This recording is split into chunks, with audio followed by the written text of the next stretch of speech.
One of the greatest and most impactful concepts and lessons that I learned from my mentors in transformation and in coaching is the concept called context generates content. And what that means is environments produce what show up in those environments.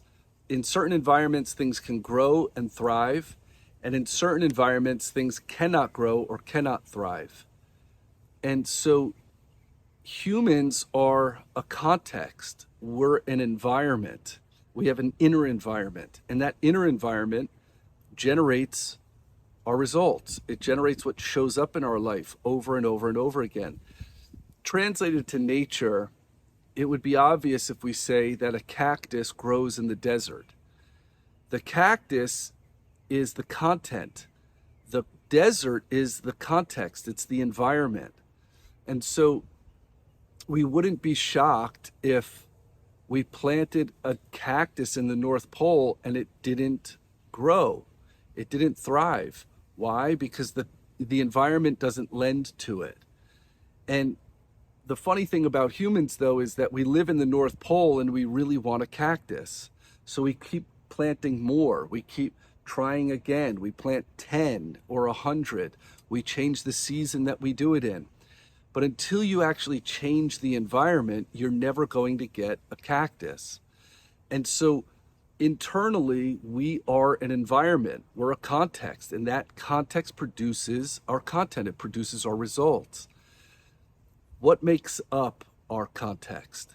And I break this down really simply so that you could have a window into what is generating your repeated results over and over again.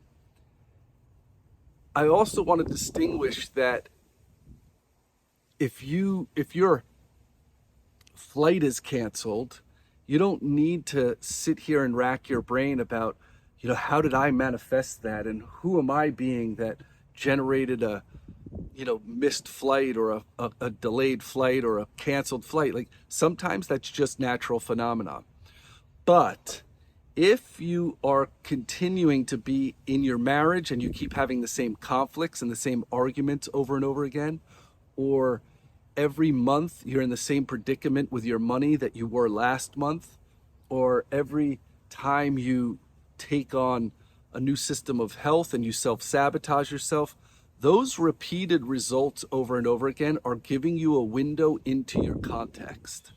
They're giving you a window into, how am I being that's producing these repeated results over and over again?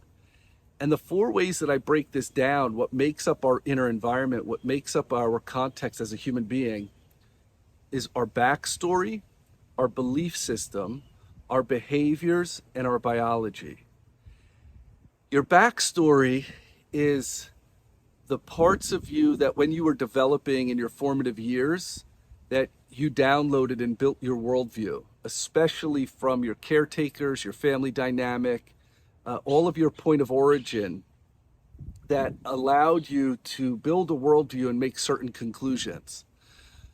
The second is your belief system. Your belief system are the stories you tell yourselves over and over again, the beliefs that you tell yourself over and over again, and then the narratives that you live your life by.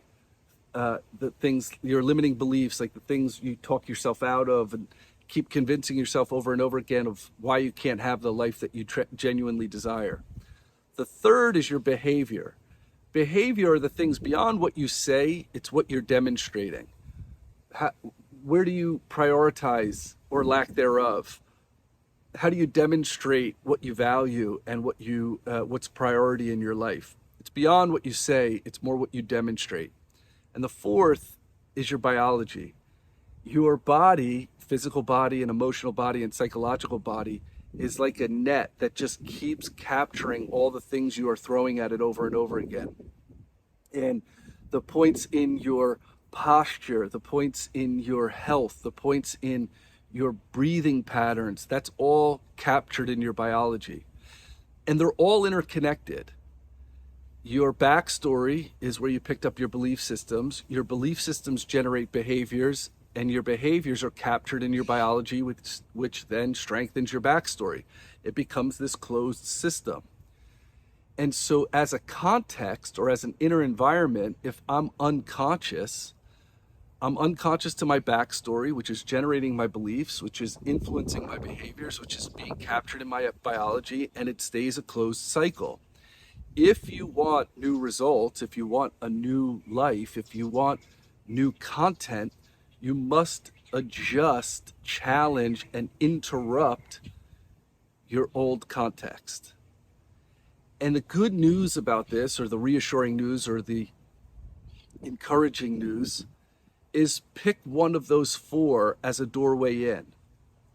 If you understand or start to see with a level of clarity and humility that there's certain ways I'm operating in my marriage or in my finances or in my health or in my relationships that's getting in my way, or I keep self-sabotaging, then it's worth exploring my backstory. It's worth challenging my belief systems. It's worth choosing new behaviors. It's worth reposturing my biology and changing the way that I breathe, changing the priority of my health, changing how I move my body and how I prioritize that. Pick one, because they're all interconnected. If you choose to change your behaviors, that's going to influence your biology and your body, which is then going to help you challenge your backstory and help you reassess your belief system. If you choose your backstory and go to therapy or work with someone and say, hey, there's certain unconscious patterns that I have here.